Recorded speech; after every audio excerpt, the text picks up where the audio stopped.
كتاب الله دستوري وخير الخلق أسوتنا بسنته جلال السلام علیکم ورحمۃ اللہ وبرکاتہ۔ وعلیکم السلام ورحمۃ اللہ وبرکاتہ۔ ان الحمد للہ نحمده ونستعینه ونستغفره ونعوذ باللہ من شرور انفسنا ومن سیئات اعمالنا من يهده الله فلا مضل له ومن يضلل فلا هادي له واشهد ان لا اله الا الله وحده لا شريك له واشهد ان محمدا عبده ورسوله اما بعد فان خير الحديث كتاب الله وخير الهدي هدي محمد صلى الله عليه وسلم وشر الأمور محدثاتها وكل محدثة بدعة وكل بدعة ضلالة وكل ضلالة في النار۔ محترم حاضرین، سامعین و سامعات، ناظرین و ناظرات، بلوغ المرام کتاب الجامع کے اس درس میں آپ تمام حضرات کا خیر مقدم ہے۔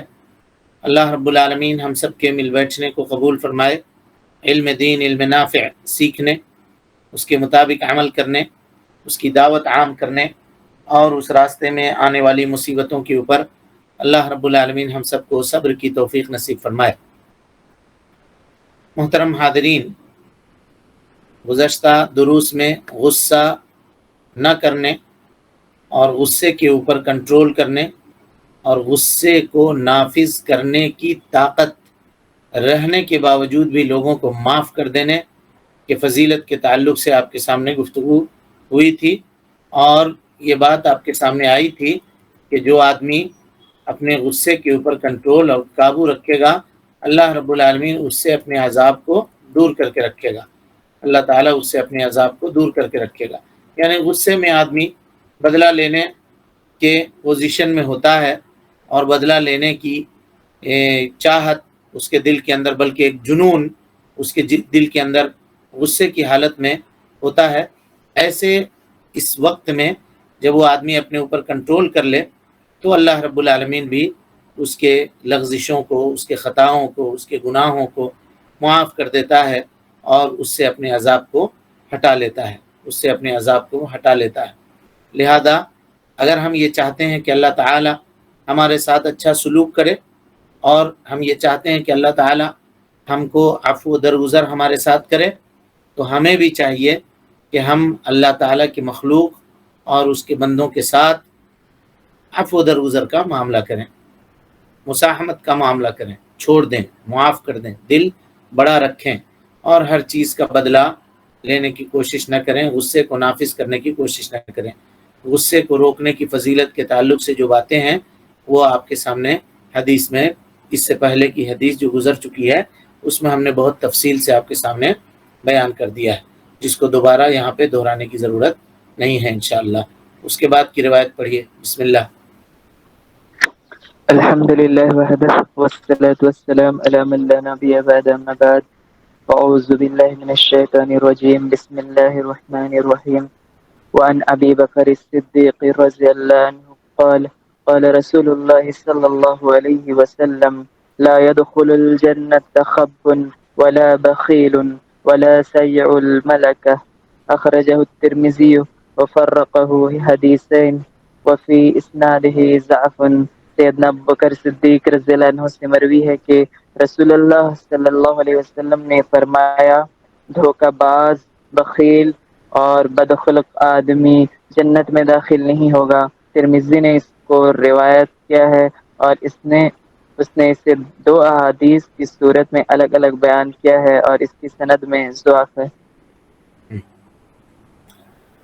کہتے ہیں حضرت ابوبکر صدیق رضی اللہ تعالی عنہ سے روایت ہے، وعن ابی بکر الصدیق رضی اللہ عنہ قال قال رسول اللہ صلی اللہ علیہ وسلم لا يدخل الجنة خب ولا بخیل ولا سیء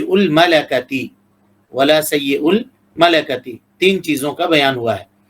کہتے ہیں اخرجہ الترمذی، اس حدیث کو امام ترمذی رحمۃ اللہ علیہ نے روایت کیا ہے، وفرقہ حدیثین، اور اسے دو علیحدہ علیحدہ حدیثوں میں بیان کیا ہے، دو علیحدہ علیحدہ حدیثوں میں بیان کیا ہے، اور اس کی سند میں ضعف ہے، ضعف ہے، سند کمزور ہے اس کی، یعنی روایت ضعیف ہے، روایت ضعیف ہے۔ اور ضعیف روایت کے بیان کرنے کا کیا حکم ہے اور اس کا کیا مقصد ہے یہ آپ پڑھ چکے ہیں، یہ آپ جانتے ہیں۔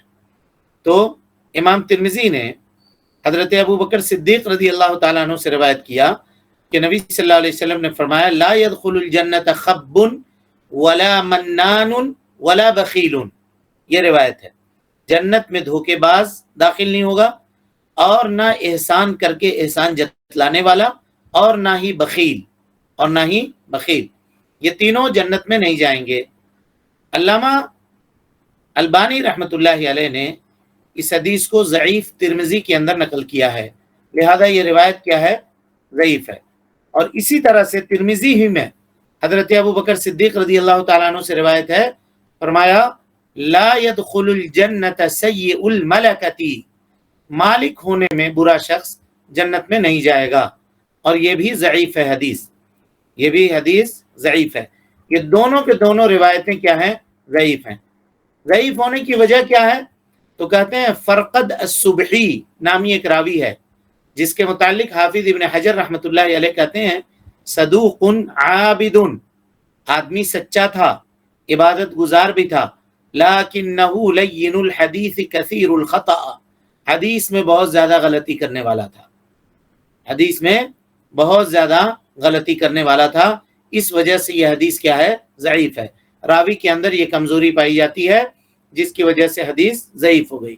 البتہ اس حدیث میں جن اعمال کی وضاحت کی گئی ہے، یعنی بخیل ہونے کی، احسان جتلانے کی، اور اسی طریقے سے دھوکے بازی کرنے کی، اور اسی طرح سے برا مالک ہونے کی، تو دوسری حدیثوں میں اور قرآن مجید کی آیتوں میں ان کی تائید موجود ہے، یعنی اس معانی کی تائید قرآن مجید کی آیت سے بھی ہوتی ہے، جیسا کہ آپ پڑھ چکے ہیں، بخیل کی مذمت ہے قرآن مجید میں، اور اسی طریقے سے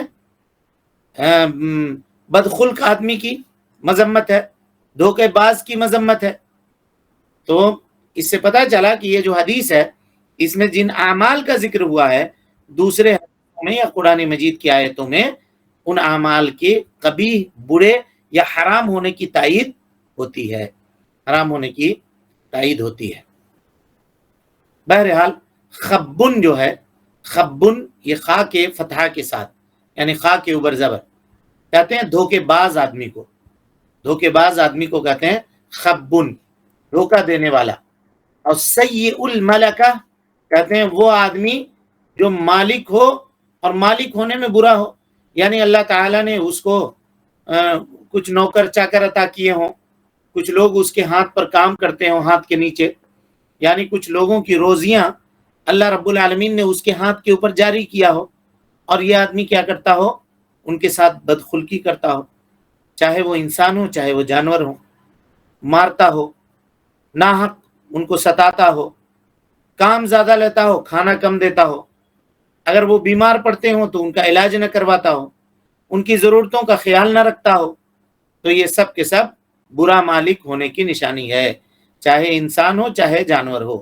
جانور بھی اللہ نے دیا ہے تو اس کے کھانے کا، اس کے علاج معالجے کا، اس کے رہنے سہنے کا، ٹھنڈی اور گرمی کے طرح سے اس کے اہتمام کا، جانور کو دھوپ میں باندھ دیا صبح سے لے کے شام تک، نہیں کرنا چاہیے۔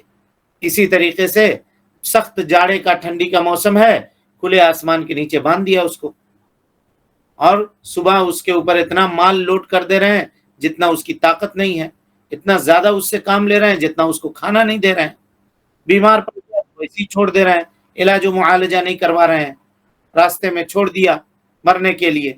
تو ایسا نہیں کرنا چاہیے۔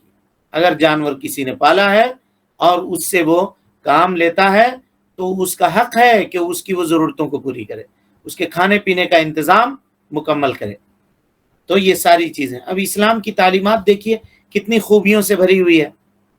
جو جانوروں کے ساتھ حسن سلوک کرنے کا حکم دیتا ہے، وہ اسلام کبھی انسانوں کے ساتھ حق تلفی کرنے کا کیسے حکم دے گا؟ اور کیسے اس بات کا حکم دے گا کہ تم انسانوں کے اوپر ظلم کرو؟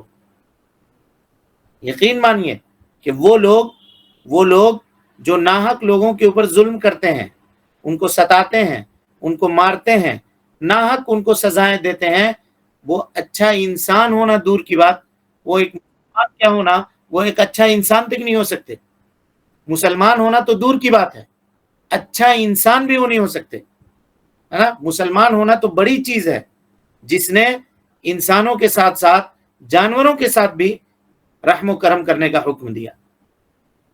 کہا نبی صلی اللہ علیہ وسلم نے جب جانور ذبح کرو، اذا قتلتم فاحسنوا القتلہ، خوب اچھی طرح سے ذبح کرو. اور کہا وَلْيُحِدْ أَحَدَكُمْ شُفْرَتَهُ، تم میں کا کوئی آدمی اپنی چھری خوب تیز کر لے، جانور کو دکھا کر کے چھری تیز نہ کرے، اس کو ہٹا کر کے رکھے، بچا کے رکھے. ایک جانور کو جہاں پہ ذبح کیا ہے دوسرے جانور کو وہاں پہ نہ لے جائے. حضرت عمر ابن خطاب رضی اللہ تعالیٰ عنہ بقرعید پڑھ کے گھر جا رہے تھے تو دیکھا کہ ایک آدمی اپنے جانور کو رسی سے گھسیٹ رہا ہے قربان گاہ میں لے کر جانے کے لیے. تو آپ نے کہا کہ ارے بھائی رحم کر کے لے جاؤ، موت کی طرف اس کو لے جا رہے ہو، کیوں گھسیٹتے ہو، کیوں اس کو گھسیٹتے ہو، سکون سے لے جاؤ، اطمینان سے لے جاؤ. دیکھیے رحم و کرم کرنے کا حکم دیا.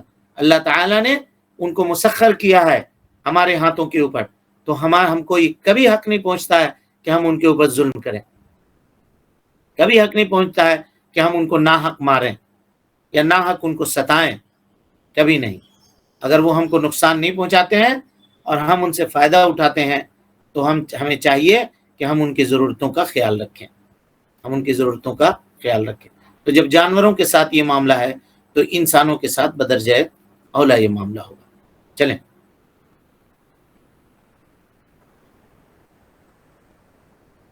وعن ابن عباس رضي الله عنهما قال قال رسول الله صلى الله عليه وسلم ما تسمع حديث قوم وهم له كاره صب في أذنيه الآنك يوم القيامة يعني الرصاصة أخرجه البخاري. سیدنا ابن عباس رضی اللہ عنہما سے مروی ہے کہ رسول اللہ صلی اللہ علیہ وسلم نے فرمایا جو کوئی کسی قوم کی بات سننے کی سعی کرے جبکہ وہ اسے ناپسند کرتے ہوں تو قیامت کے روز اس کے دونوں کانوں میں سیسا ڈالا جائے گا. آنکھ کا معنی سیسا ہے. بخاری. یہ روایت یعنی لوگوں کے باتوں کو چھپ کر کے سننا، جی ٹوہ لگانا.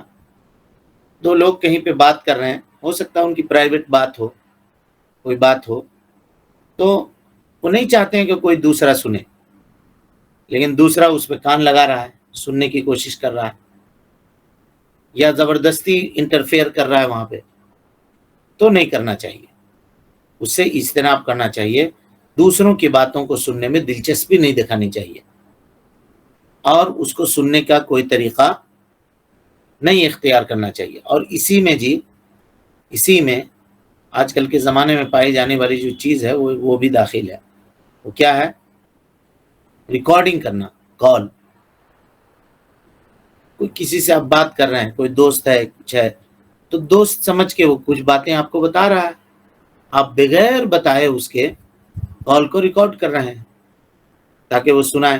تو یہ بھی خیانت کی قسموں میں سے ایک قسم ہے. صرف یہ نہیں ہے خیانت کہ کوئی ہم کو مال دے اور ہم اس کے مال میں خلاف ورزی کریں. خیانت یہ بھی ہے کہ اگر کسی مجلس میں آپ بیٹھے، کسی چیز کا اس نے آپ کو رازدار بنایا اور آپ اس کے راز کو لے جا کر کے دوسرے کے پاس بیان کر دے رہے ہیں، یا نہیں تو اس کو آپ بلیک میل کر رہے ہیں کہ فلاں کے بارے میں تم نے ایسا کہا تھا اور ہم اس کو بول دیں گے، ہم اس کو فلاں کر دیں گے. تو جس وقت کہا تھا اسی وقت روک دینا چاہیے تھا، یا یہ کہنا چاہیے تھا کہ تم نہ کہو اس کے بارے میں. اس وقت بات سن لی اور پھر بعد میں اس کو تنگ کر رہے ہیں. اس سے ہمارے پاس ریکارڈنگ موجود ہے، یہ کہا کہ آپ ڈرا رہے ہیں اس کو. تو ان چیزوں سے انسان کو اجتناب کرنا چاہیے. اور اگر کوئی آدمی ریکارڈ کرتا ہے تو سامنے والے کو کہہ دینا چاہیے کہ ہماری باتیں ریکارڈ ہو رہی ہیں، ہماری باتیں ریکارڈ ہو رہی ہیں، آپ سمجھ کر کے سنبھل کر کے بات کریں. کوئی کچھ کہہ بھی نہیں رہا ہے اور ایسی باتوں کو ریکارڈ کر رہا ہے تو یہ اچھی خصلت اور اچھی عادت نہیں ہے. بہرحال نبی صلی اللہ علیہ وسلم نے فرمایا عن ابن عباس رضی اللہ عنہما، حضرت عبداللہ ابن عباس رضی اللہ عنہما سے روایت ہے، کہتے ہیں قال رسول اللہ صلی اللہ علیہ وسلم، اللہ کے نبی صلی اللہ علیہ وسلم نے فرمایا من تسمع حدیث قوم وهم له کارہون صب فی اذنیہ الآنک یوم القیامہ. آنک یوم القیامہ یعنی الرصاصہ.